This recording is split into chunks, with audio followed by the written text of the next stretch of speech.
One mistake that some people make is they talk to the other driver's insurance company and give a statement. Now, a lot of people say, well, what's wrong with giving a statement? I'm going to tell the truth about what happened, so why should I care? The reason you should care is because the insurance adjuster taking your statement is trained to get you to say something that is going to help the insurance company and not help you. For example, if you were rear-ended, they may ask you, before our driver hit you in the rear, how far away were they before you slammed on your brakes? And then you're going to say they were 3 car lengths behind me when I saw them.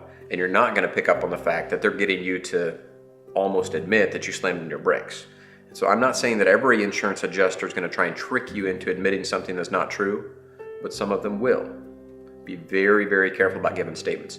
You do not have to give a statement to the other person's insurance company. You shouldn't. Anything you say can and will be used against you later.